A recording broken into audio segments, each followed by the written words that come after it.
welcome back to another episode of the Piano Pod. I am your host, Yukimi Song. Hey guys, next Saturday, April 22nd, is Earth Day. And to commemorate the day and appreciate our planet Earth, I thought I should focus on the topic of climate change for this episode. According to United Nations, climate change is defined as long-term changes in climate and weather and has become an alarming issue that threatens many human lives. Sadly, we as humans, our activities are the main cause of disastrous weather events, and in recent years, more and more people from all walks of life have been raising awareness about climate change. In our industry, also, some musicians are already stepping up, using their music and performance to remind us that our dear planet is in danger. And today's guest, multi-award winning composer Brian Field, is one of them.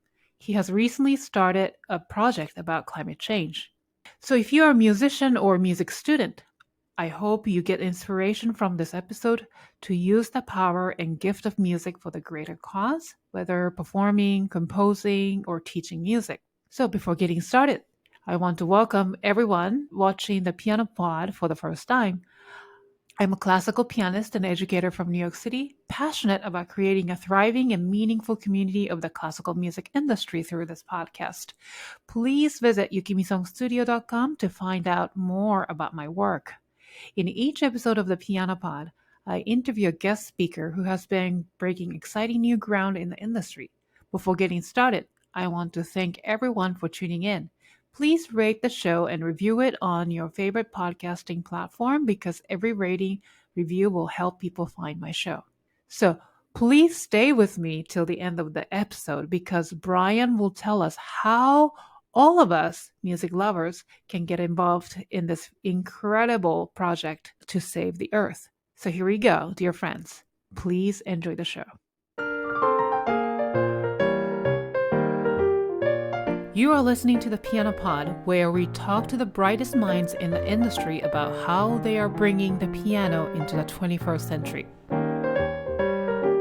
I am honored to welcome Brian Field, a winner of many notable awards, including the Grand Prize of the Vivaldi International Competition and the first prize of the Briarcliff Choral Music Competition. But his talent and passion go beyond these recognitions. Brian has recently started a project about climate change. He has written 3 Passions for Our Tortured Planet for solo piano and invited many pianists worldwide to perform and support this project.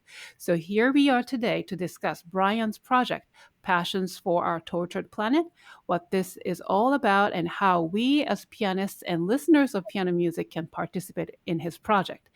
And also, we will discuss how classical musicians can be part of social, environmental issues and inspire others to support a cause through the gift of music. So welcome, Brian. Thanks for being here today. Yay. Thank you very much, Yukimi. I'm very pleased to be here with you. Oh, thank you so much. So I saw your recent Facebook post about your composition, 3 Passions for Our Tortured Planet, which is the center of our conversation today. And then this set of 3 pieces has been awarded first prize at the 7th International Moscow Music Competition, correct? That's right. Wow, That's right. congratulations. Well Thank you. deserved, yes. And I really enjoy listening to all 3 pieces, starting with Fire and then Glacier, and then the third one is The Wind, right? That's right. hmm Yep, We're that's going to right. talk more details about that.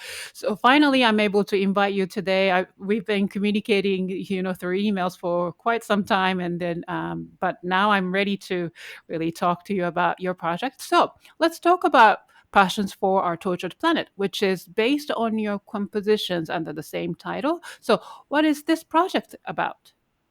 So the project really stems from the the increasing polarization around the whole issue of climate change, and it's no surprise that it's in the media, kind of in this cyclical nature. Some big piece of news happens, media outlets talk about climate change, for a moment in time, and then it subsides. It's on to the next headline. Um, and the need for us all to take action and begin to build a much more unified groundswell around action, it requires more consistency in that message.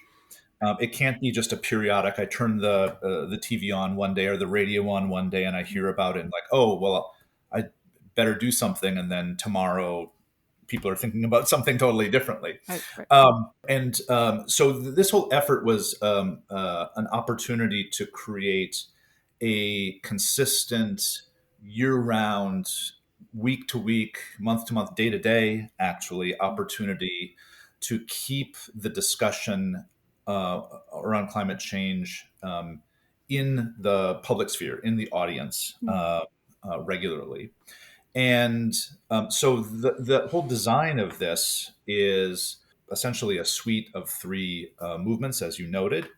And each pianist who wishes to participate, and they can be a professional concert pianist, they can be an amateur pianist, it doesn't really matter, um, can download the music at no charge, can choose to play the entire suite, can choose to play one or more of the movements in recital formats, in social media, and posting it across social media. It's really an opportunity to continue to keep it on the forefront of social media and media in general to engender discussion around this topic.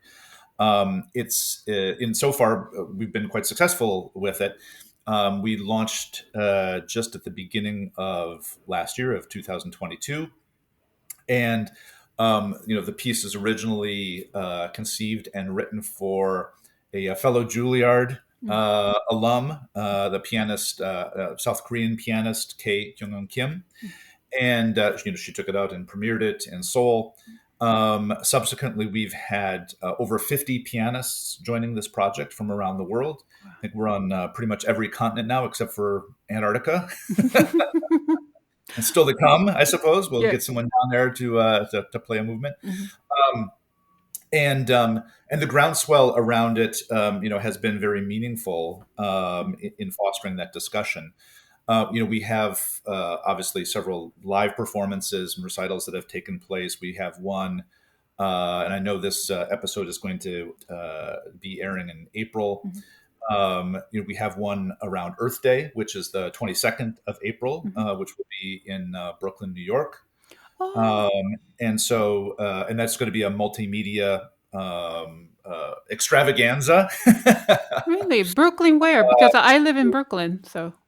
So it'll be this piece performed by the pianist Francesca Khalifa, and it will also include a short film by a filmmaker by the name of Anda Carbuccia. And it's being sponsored by Yamaha and Patagonia Brooklyn. We'll have, hopefully, knock on wood, different scientist representatives there as well for discussion purposes.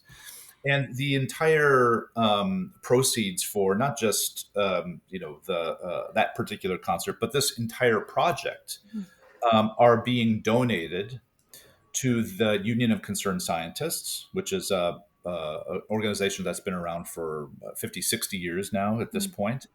And it's a group of scientists that are creating programs, educational types of programs in support of this issue. So I felt it was a great opportunity to donate to their cause, to their activism, and has been greatly appreciated by them and by the performing musicians so far as well. Right. Wonderful. Thank you so much. So, when did you conceive this idea of this project? Did you have any specific experience that influenced or inspired you to start this? Yeah, so my parents live in California. I'm just outside of New York City, but my parents live in California, and actually my sister lives in California with her family as well. And so recently there have been a whole spate of fairly significant forest fires that have been threatening the Northern California coast specifically, but it's not isolated just to California or to the United States. A few years ago, almost the entire continent of Australia was on fire for a period of time. Right. And so, this notion of really radical and dangerous environmental episodes happening across the world certainly was impactful in the realm of fire. I also had recently been to Alaska, where saw these glaciers, and the people that were locals there, took our family up to this particular glacier and said, "Oh, really sad because this glacier 10 years ago used to be much, much bigger. And now it's like a stub of what it used to be. Oh my goodness. It's melted considerably just in a short period of time." Mm, So that was another particular telling moment mm, that was an inspiration to this piece. mm. Tell us more about the pieces for this project. There are three movements, as we just talked about, and then can be played all three together or individually, as you mentioned. And then those three are fire, glaciers, and winds. And then I particularly love glaciers of three. I like all three of them, but my favorite is the second one. So can you walk through Sure. each piece? So there are three different, as I mentioned, we've over 50 participating pianists so far, and just got another one this morning. So 51 Mhm, at least. And so these three represent different geographical areas that have performed this. So the first one, Keisuke Nakagoshi, is a pianist out in San Francisco. So he's the one that's playing fire. mhm, Kyung Eun Kim is the dedicee of the piece, and her performance in a local Steinway Hall in Seoul represents kind of an Asian performance. And then I hope I don't butcher her last name, Vasilisa Bogorodskaya is the performer for Winds, and she's out of Moscow. mhm, So great performances all, and I hope as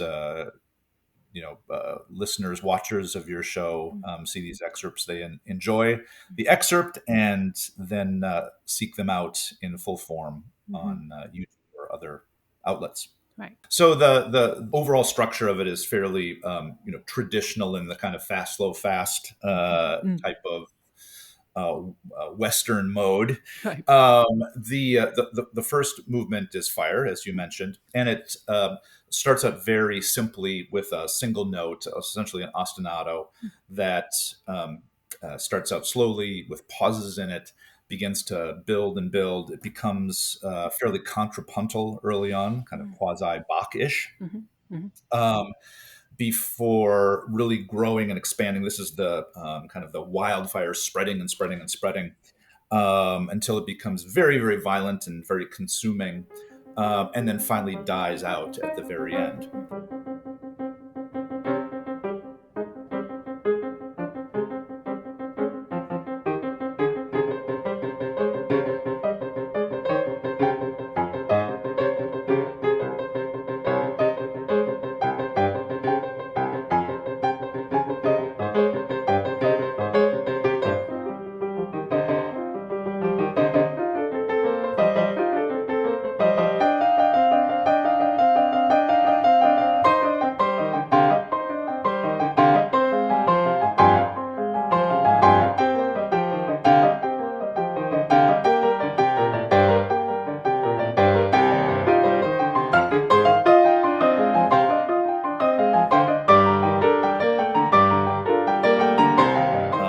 The second movement, Glaciers, is more, I think, ponderous and quasi Debussy like, mm. almost in many Yeah. ways. Um, and it's explores the very highest and lowest registers of the piano in sort of these big chords, and then towards the maybe about 2/3 of the way through it, it becomes interrupted by Mm, these really sudden arpeggiations down to these big kind of crashing clusters Mhm. of tones, which is meant to represent the shearing of ice from the glaciers falling into the ocean beneath.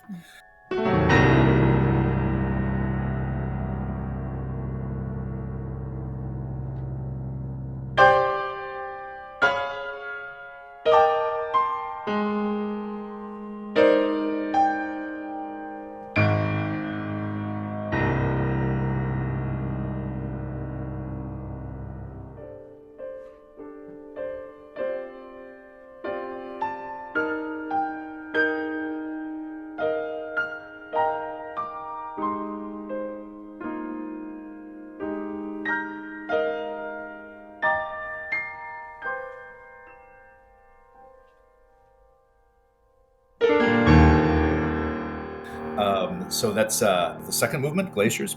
And then the third movement, Winds, which, again, depending on where you might be in the world, could be representative of hurricanes or typhoons or tornadoes for that matter. Begins very simply, almost sort of a gentle breeze, and then begins to build and build and build and build to this sort of destructive type of nature, which then finally concludes as well in kind of the dying down of it, and the reverting back to that breeze type of that feeling.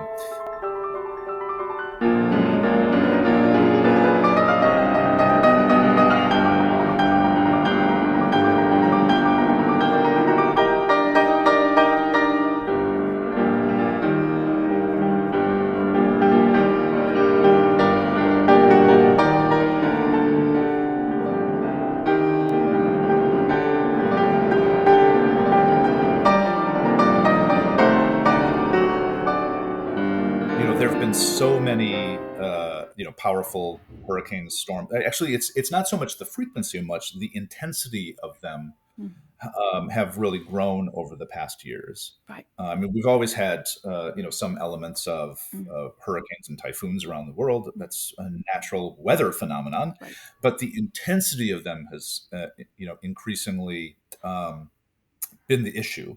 Right. Um, Yeah, and they're quite disruptive, and it really changes people's lives for forever. I myself experienced quite a few, hurricanes. I used to live in Florida, and then I've experienced a couple of them. And I was there when the Katrina hit in New Orleans, and which was not really far from where I used to live. And now in New York, I also experienced Sandy, which was mhm. a huge disruption in many, many ways, and there's some Yeah, more. flooded the entire subway system. Exactly. Then they are still, being rebuilding the subway due to that disruption. And I think it's important also to point out that even though this particular topic of climate change can become so alarming, and people can become so desperate around it.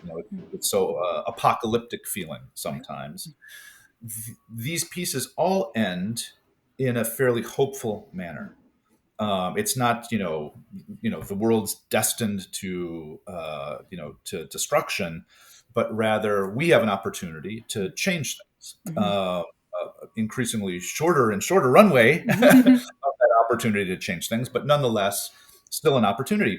And so all three of these pieces end with some element of hopefulness. Mhm. Sounds like you are already sparking the conversations. I saw so many publications, and they have been written about your project. And so, any challenges you faced? Any project that we do, there's always the challenge, and then the challenge that worth overcoming. So, I think that the challenge, interestingly, is part of the reason for the very reason for the piece. mm, The challenge is around the the polarization of this topic. So many people mm, obviously see it, and they see that scientific evidence around climate change is so prevalent, and so people take it as just it's a fact, and yes, we have to do something, and try our best to do those things. There's another whole segment of the population that doesn't believe it, Right. that believes that it's some sort of conspiracy invented by the government, or invented by plutocrats, or invented by some other people. I mean, I guess there are still people that believe the Earth is flat as well too, regardless of evidence to the contrary. um, but that's, I think, one of the reasons for the genesis of this project in the first place, is to be able to engender a discussion without there being a screaming match attached to it. Right? It's a little bit easier to do it softly through artistic mediums, rather than having a verbal debate, which, due to the echo chamber of our current reality, oftentimes is met with with disbelief, or just there's no changing people's minds in that kind of a forum. Right. In a gentler way, perhaps there may be. And so that was part of the genesis of the project. One of the challenges around this, it continues to be, while promoting performances and pianists that take it out, there's still social media flaming going on around how what a ridiculous thing this is. Of course, we've always had bad weather. And this is not, a weather related type of incidents that we've been seeing. This has actually been, a change in the overall global climate. And so I think that's part of the principal challenge of the whole project. As with any type of advocacy in this field and climate change, there's always going to be people that say, no, I don't believe that this is actually a thing. Right. And then, as we see sometimes in the news, where young people go to the museum in Europe and then throw food at one of those, famous masterpieces, I get the point, but I think you are doing the opposite way. You're using art to educate people and influence people, not to twist their arms and then force them to believe in something, but a more subtle way. I think music can Yeah. do that, right? And then I can appreciate the desperation of and the group, I believe, is the Last Generation, they call themselves. So it's an act of desperation. It's trying to do peaceful protesting, getting nowhere. It's an opportunity for them to newsjack and get people to talk about it. As I mentioned earlier, that sort of peaks and troughs of the mainstream media. Of course, the mainstream media is going to cover people throwing soup at a Van Gogh, or gluing their hands to the Audubon. But those kinds of peaks that's a moment in time, and now like we're talking about it, but mostly people have forgotten it, or they just think of those some crazy youngsters who are doing something destructive. And isn't that horrible? It's not very helpful to the overall cause, certainly in the longer term. Is there any specific positive news about this project? Like, after you've done this over a year of this launch of this project, is there any specific positive news that you can share? Well, I think that early on in the project, it's like any project, it's an idea, and one or two people support it, and it begins very softly and slowly. And now there's a regular cadence of performances, and the carrying out of the messages, and frankly, some and I love the fact that in some cases I don't even know about it, which is perfect. I'm like, I don't need to know about it. People that are doing it just on their own, doing it organically, posting things in social media around it. Again, it's around taking the message and consistently keeping the message in the forefront wherever possible. Um, the this opportunity that I mentioned for this Brooklyn event, another great opportunity because this will be the first time where it's a multimedia event with other artists and with the kinds of corporate attention to help support the overall effort in an aligned way. Right? It's not like if Exxon were supporting it, we probably wouldn't be doing it. But, but Patagonia is a very aligned brand with the types of environmental activism that they do on their own. Patagonia is the sporting company. Yeah, so it's an apparel Right. company, large outdoor apparel company, and very very committed to outdoor activism, to environmental activism. Right, right, right. So great example there, and perhaps the first of many more similar types of things to come. Wow, those events are going to be really powerful using, multimedia equipments to music that supports and also visual arts to support with the presenter being present, and that is going to be really a powerful thing.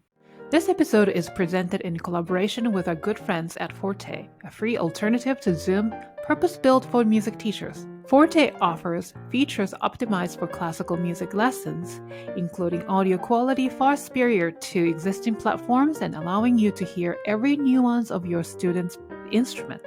Their colleagues at the Royal College of Music, Aspen Music Festival, Curtis Institute, and Berklee College of Music have even used Forte in their own programs. Forte's mission is to radically expand access to high-quality music education worldwide. Forte always puts teachers and their students first. This means you can use Forte with your own students for free forever. And Forte will soon introduce paid features allowing you to connect with new students around the world. Sign up for free today at fortelessons.com or click the link in the description. Now, what is the next step and next stage for this project? Would you like to add more pieces, or would you like other composers in the future to participate, for example? That's a good question, Yukimi. It's certainly I'm not alone in those composers that have written on this particular topic, and there are plenty of visual artists. So I can certainly envision that there may be things in the future, perhaps centered around particular points in time. Earth Day is a great example. It happens annually, and an opportunity to create a larger multimedia type of event. It's all a matter of overall support and time, and being able to organize it. But certainly a great opportunity there. Wonderful. So, and then what sort of long-term effect from this project do you desire? Or Well, long-term? I suppose I would desire, that the Union of Concerned Scientists, who's the beneficiary, of this project, continue to see it as a bit of an annuity to the types of activism programs that they support, and really, I think that's the primary opportunity. That this becomes a fuel for their efforts. Now, how can we participate in this project? So, as a musician myself, pianist, and you Yeah. mentioned that I can download a score and then perform to bring awareness. And as a non-musician, how I have quite a lot of non-musician, not maybe they play the piano but play it for Mhm. fun. How can they Sure. participate? Yeah, I mean, they can participate as well. The movements are structured in such a way that even non-professional pianists or just music lovers is, like Glaciers is a great example. I mean, it's not a terribly difficult Mhm. movement for performance.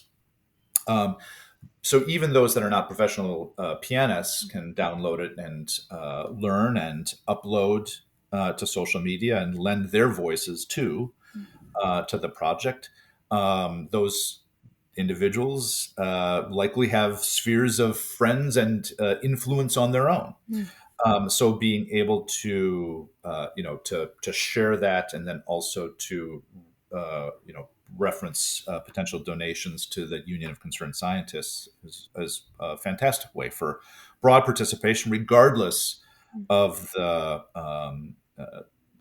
the particular abilities of any one pianist. Right.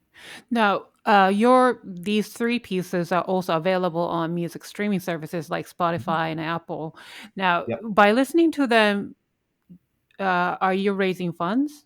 Well, as you know, unless you're Elton John or uh, Beyonce. the Rolling Stones or Mhm. something like that, or Mhm. Beyonce, yeah, Mhm. the royalties, sadly, Mhm. that come through to composers and musicians through streaming services are paltry Mhm. at best. Nonetheless, and any of those that are collected will be donated to the union. Hey, TPP friends and listeners. The Piano Pod is in its third season. Thanks to all of you for watching or listening to every episode since its launch in 2020. I started this show with a simple question I had in mind for quite some time, which is how can we, as classical pianists and music educators, present the beautiful classical music tradition to the 21st century audience in a fun, contemporary, and engaging way? It's been an incredible journey for the last 3 years. I love what I do through this podcast, providing a platform for pianists and educators to reflect and discuss freely how we can keep the classical music industry thriving and relevant in this rapidly changing world. Now more than ever, I need your support so that I can continue my work by bringing you highly valuable content bi weekly by interviewing groundbreakers in the industry. Your support will go directly to all the costs of the Piano Pod, such as a yearly subscription to the podcast hosting platform, the software I use for high quality recording sessions, and tech gear, as well as all the hours I spend researching and and video editing. You can make a one time donation or monthly pledge by clicking the PayPal link in the show notes or going to TPP's website at thepianopod.com. As a thank you, you will receive the PianoPod's fun logo sticker in the mail. So please support my show today and don't forget to subscribe, continue listening, and tell your friends and colleagues about the PianoPod. Let's continue with the episode. So, let's talk about Mr. Brian Field. You're the multi award winning and multi genre composer. You've written for orchestra, chamber, choral, vocal, piano solo, jazz, funk stuff. And I also listened to this morning electronic music. That was Yeah. really wild. I loved it. Now, I particularly enjoy your choral and then the piano solo pieces. And so, how and when did you discover your love for music? Oh boy, that goes back quite some time. So I'm 55 years old, and started playing piano when I was eight years old or so, and even at that early age, began sort of dabbling around and trying to write down music as well. And I had no idea what I was doing, of course, but even at those early ages, had an inclination to try to write down what I was thinking about, what I was hearing, and that really took a real firm hold on me in sort of my later teenage years, where of course as I continued to play piano, also began to sing in choirs, and encountered a graduate student at Bowling Green University. Then at the time I was living in Ohio, who really was seminal in um, in my kind of thinking about and writing down music, actually becoming the beginning of a composer. And it was all about learning past music, grounding myself in Renaissance tradition, in Baroque, in the classics, and a lot of, I guess this is sort of, the way of the past, like copying, um, hand copying Bach, to be able to understand how the contrapuntal elements of Bach style work. And so, through that sort of old school process, I suppose, um, found myself increasingly excited about writing, and writing for not just the instrument that I started playing, but writing for voices and writing for other instruments as well, gathering together young musicians and youth orchestras to play my early works. All great fun. I ended up going to a liberal arts college. It wasn't a conservatory, but I majored in music there at Connecticut College. Um, Another great opportunity because it was a small setting, where I was able to do a lot, and again, pull musicians in, to be able to experiment. Um, and then did graduate work at Juilliard, studying with Milton Babbitt there, and then finally my doctoral work at Columbia University, with Mario Davidovsky, and then George Edwards as well. So great, great background in training and schooling, and then subsequent to that, it's really a matter of being passionate about writing music and connecting with musicians, and learning all the time. I particularly, as I said, enjoy listening to your choral music. Like Christmas Carol was very beautiful, and then I don't know if I'm saying correctly, but Beatitude. Be- Yeah, yes. So it's the Beatitudes. It's a setting of the Beatitudes, for chorus and chamber orchestra. Yeah, and then Aurora Lucis. I can't pronounce it. Yes, sorry. I should Whenever have. there's that, it's always a problem. Really tuning in and becoming excited about choral music in my sort of later teen years, driven by fantastic teachers. I think that's really a key point to share, is that an individual musician, certainly in a nascent stage, but really any stage, can be so transformed by a an excited and passionate mentor. And that kind of thing is so powerful. And I was fortunate to have that when I was 16, 17 years old, in the choral world, Right. where before it was like, okay, yeah, let's sing, that's fine. But then tuning in with this particular individual, his name's Steve Whipley, and he's obviously retired at this point, but exposed me to so much, kind of the richness of really serious choral music, of Debussy and Mozart and Bach choral music, and William Schumann, like modern choral music as well.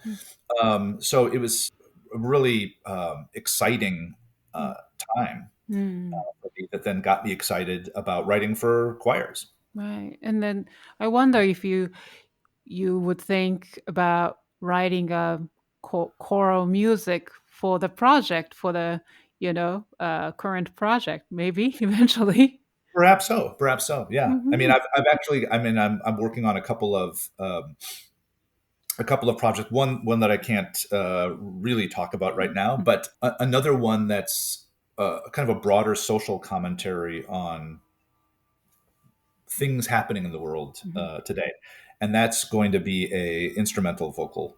piece. I also love the three moods for piano. And then, I had a question about this 4x4 piece. So there was like a 5 4x4 and then two 4x4. So, Yeah, so it's really funny. So it's a little trick I picked up from Bach and suppose Handel as well, which is reusing music as well. mhm, And so there's there was a piece that I wrote for two violins, mm, and kind of a jazzy piece, and I used it essentially as the springboard to begin to kind of blow it out into different types of ensembles. mm, So that one piece, which is called "And All That Jazz," because it is a little jazzy, mm, then found its way into different permutations of like string quartet. So now it was kind of four four by four or mm, four by four, and it's a kind of square. It's in 4/4, mm, right? And so, but then because of the jazzy sort of improvisatory nature of it, it kind of bends and becomes more fluid. But I took that and then took it in and changed it into a wind quintet, and then a wind sextet, and then a nonet, and then a string orchestra piece. So it was fodder for a bunch of different, essentially arrangements of the same piece. mm. And different instrumentation. Yeah, that's Yeah. right. Wonderful. No, I enjoyed listening to them. And then especially the arrangement for the wind quintet, which you won the Vivaldi International Mhm. Competition, and congratulations. So that YouTube clip really enjoyed. Now, Well, thank also you compose electronic music and then jazz funk stuff. So do you have any backgrounds? Well, so I mean, in electronic music, Mhm, obviously, studying with Davidovsky and Bab. I mean, both of them were really old school, early adopters and early pioneers in electronic music. Learned a great deal from both of them. Less so Babbitt in electronic music, who was much more of a super broadly minded composer.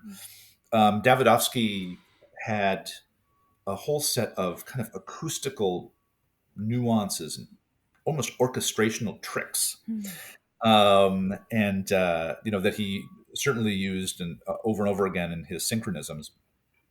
So I tried to use some of that that kind of technique in my work. Going back to Babbitt for a moment, mhm, a fascinating fellow because of his broad intelligence and incredible encyclopedic knowledge of a vast variety of different types of music. People tend to think of they listen to Babbitt's music and they assume that he was very pedantic about writing in his particular style, which mhm, is absolutely not the case. mhm, I would come to him with choral music that was, highly chromatic and not a serial type of thing at all, mhm, and you'd love it.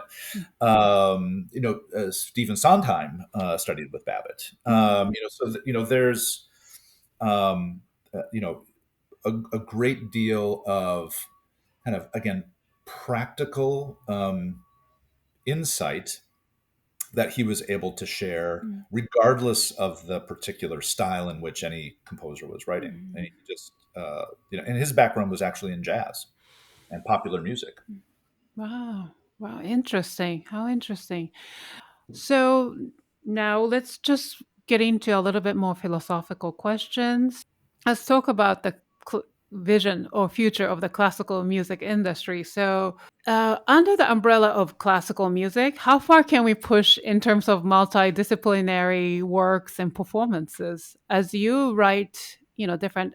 Well, I mean, you're a classical music composer. Most of the pieces are based on this traditional, classical music. However, you write sometimes, funk, jazz kind of things and electronic music. So, It's certainly transforming.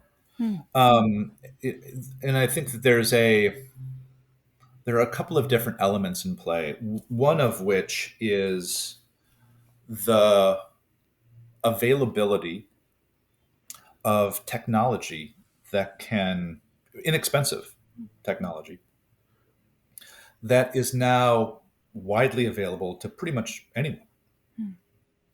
Um, certainly, even 20, 25 years ago, you'd have to buy a bunch of expensive equipment, thousands of dollars worth of expensive equipment.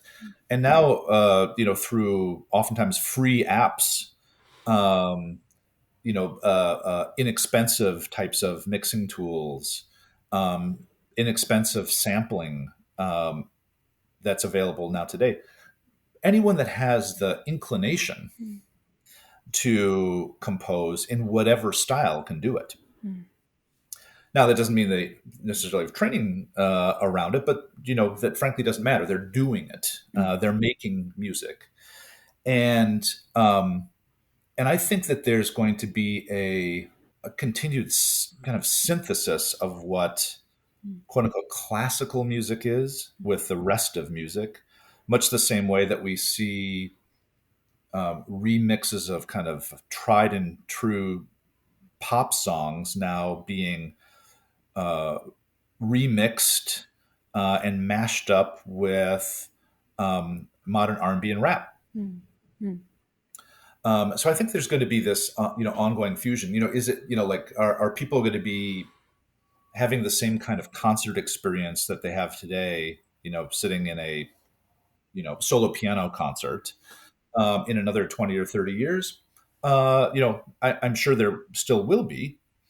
Um, and there'll be other stuff too. There'll be. I just came from a performance this past weekend in Arizona, and there was a pianist who um, was surrounded by this massive multimedia display of colors and augmented electronic sounds along with it. And then also at one point got up from the piano bench and began to dance. Oh my goodness. Uh, and That's uh, and then went back to the piano and and mm. continued to play. Mm. Um, so this kind of fusion cross disciplinary thing Mm. can be really engaging Mm. for audiences too. Mm. I saw another one. I forget which piece it was. With a similar type of dynamic, where the pianist was on stage with a group of modern dancers, probably about 6 or 7 dancers, and actually was a interacting with the dancers. So would be playing both hands, and then at one point would be playing just left hand, and his right hand would be up, and moving around with the dancers. So that again, interesting type of collaborative work. Mm. That is interesting. So, yeah, then along with that question, so how can we as classical musicians reach out to the 21st century audience with in a creative way? You may already have answered some of the questions, but Part of it is to also ensure that there's a bridge to those that um, may not be regularly exposed to, again, quote unquote classical music. right. Leonard Bernstein is a great example of this. Mm. In the types of programs that he would run to talk about the pieces of music that were going to be played and to deconstruct them and to provide context to an audience that, I mean, in those cases, people at the, sitting at the New York Philharmonic were probably already pretty primed and ready for some good old music. But Mm. for those coming to a general recital, Mm. having some kind of Mm. context, being able to speak to some degree to the audience about what they're about to hear, Mm. to kind of break the third wall and talk about themes that they might, and potentially plays themes that they might be hearing. Mm. And here's how it's going to transform over time. Okay, now let's hear the piece. We'll play the piece, Mm. as opposed to potentially being, the kind of traditional walk on stage, play, intermission, play, and now the concert's over. It's all about giving them the context, right? Yeah. And then I feel like that's exactly what you're doing with this passion for our tortured planet in many ways, because the title obviously reflects the cause, but also as a pianist, if I chose to play those three pieces, I would first of all speak to my audience and say, hey, this is the project and this is the cause, and then hear me listen to my the piece that I'm about to play. I think it's Mhm. important to giving them the context, so that they can engage in the music better, rather than just good old, come up on the stage and bow and then play and then bow again and then leave. Yeah, that kind Yeah. of thing. Yeah, that fits for a specific audience, go to Lincoln Center, Carnegie Hall, and so forth. But yeah. Yeah, but even, I mean, like, Bernstein was doing it, and he was at Lincoln Center. Oh yeah, that's true. So, they should do more. Okay. Mm. I think in some cases it just requires a little bit of bravery, Right. uh, to break the mold Mm. of what the traditional recital is, and instead make it much more of an interactive type of experience. Absolutely. Yeah, you're right. So now I'm going to go back to your passion for our tortured planet. So, you are bringing awareness really in a subtle way. So, how do you think music can uniquely bring awareness of social and environment issues and inspire others to support a cause, compared to other forms such as writing, speech, poetry, or visual arts? I think they're not, so none of them are one better than the other. Mm-hmm. Um, and in some cases, they're an amalgam of different types of mediums. Where there's a text, whether it's a choral piece or a song, there's the written word, as well as the music. Mm-hmm. Visual film, for example, video incorporates oftentimes music as well, Mm-hmm. um, along with the visual images. Um, but there is and I think that the distinction here is that there's in the kind of pure music sense, absent the visual elements, there still is that sort of ineffability, the emotional piece of it that people can respond to in a way Mm-hmm. that they may not necessarily, through an explicit text, have that same kind of experience, because everyone brings their own personal histories then, in the absence of having the written word or the spoken word attached to it. So those types of things can be visceral, an purely emotional response. And oftentimes those emotional responses are the things that push us or drive us into some sort of action, or at least help drive some of that action. And so that's where I think the purely musical piece can be helpful in helping to drive a particular social cause, um, but married with visual elements. I mean, we're all visual creatures as well. Um, that can make it very powerful too. Right. And that's why, having this kind of social media amplification element of the three passions is also very important. Some of the pianists have already taken it upon themselves, and they've created almost like quote unquote music videos, almost while they're playing. There are some pianists that have done that with Glaciers, where Right. they actually start to juxtapose, images of glaciers and the shearing of the ice.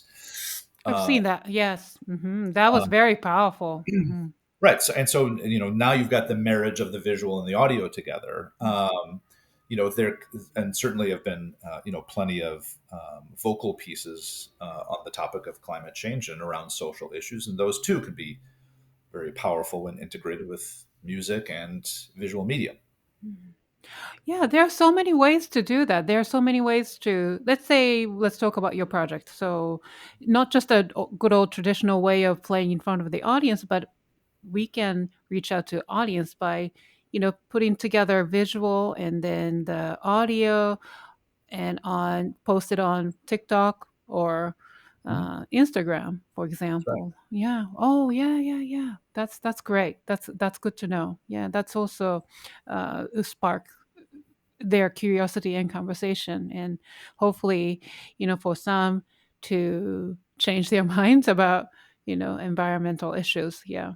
Any advice for younger musicians? So, what skills are they are required or demanded as musicians of the 21st century, do you think? Curiosity, I think, is the name of the game. Mm, Being curious and being open to new ideas, mm, to new things that you hear, to trying out new things. This is, as I mentioned, with the notion of bucking the traditional recital mm, paradigm. mm, Um, I think there's. I mean, I was at a college about a year ago or so, part of a choral rehearsal of a piece of mine, and we had a discussion afterwards where a lot of the college students there could ask whatever they wanted to, and there was a young woman there who asked that same thing. So like, I'm really interested, but I'm not a trained musician. I like singing in this choir, but like, what do I know? And I hear some people saying, "Oh, I've got to go through a bunch of formal training and I've got to learn a bunch of stuff." And I was like, "No, no, you don't. All you got to do is have a passion around it and to do it. Be passionate, be curious, and do." I think that was Maria Callas's uh, mm. in the Okay. play masterclass. Where one of the students in the master class came up and said, "Well, I'll try," and Mm. it's like, "Don't try, darling. Do. Uh, Absolutely, yeah. be curious, be passionate, take action, Mm, and all the rest will follow." Like, mm, if you're curious and passionate, you'll be curious and passionate about the musical world around you, whatever that might be, and continue to expand it as you gain more information. mm.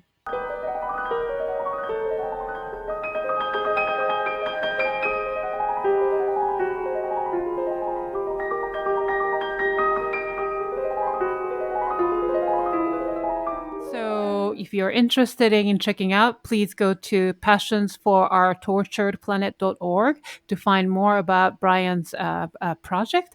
And also, you can go to his website at brianfield.com so that you can hear his music on his website. And then also, most of the music is available on streaming services, correct? That's Mhm. right. Yeah, wonderful. This has been such a fun, inspiring conversation, Brian. But before I let you go, we have one more thing to do. It's called TPP Rapid Fire Questions. And this is part of Okay. the show where I get to ask fun questions to each guest. Now, here's a little warning. As silly as these questions may sound, your answers may reveal who you truly are. So, Oh, oh, are you ready? terrified. No, it's gonna be okay. So please answer them with the shortest responses as possible, and then no explanation is necessary. Okay? No explanation. Okay. Yeah, All right. yeah, yeah. So, number one, what is your comfort food? Pizza. All right. Well, amen to that. Now, how do you like your coffee? Black. Cats or dogs? Cats. Okay. What is your word or words to live by? Passion. Mm, great. What is the most important quality you look for in other people? Integrity. Mm, yes. Name three people who inspire you, living or dead. Abraham Lincoln. Mm, Milton Babbitt. mhm. And Steve Wolf. Okay, great. Thank you. I know that that's a tough question usually. All right. Name one piece in your current playlist. The Dimming of the Day. The Demon of the Day by who? Who is that? Oh, people are going to have to look it up now. Yeah, okay. I'm going to look it up. Now, last question. Fill in the blank. Music is blank. Power. Ah, great. Ding ding, you won. Thank you so much for answering all these questions. So, this concludes this episode of the Piano Pod. Thank you, Brian, for joining my show today and sharing your stories and insights and expertise. And you can find more information about Brian and his project through his website at brianfield.com. And if you're a pianist, I urge you to partake in in his project, Passions for Our Tortured Planet. For more information, please visit passionsforourtorturedplanet.org. And thank you to my wonderful audience and fans for tuning in. If you enjoyed today's episode, please rate and review it on whatever podcasting platform you use. Remember to hit the thumbs up button and subscribe to my channel if you are watching this episode on YouTube. Follow TPP on social media to get the latest piano news via Facebook, Twitter, Instagram, and LinkedIn. I will see you for the next episode of the Piano Pod. Bye, everyone, and thank you, Brian. Thank you Thank so you. much. Thank you so much.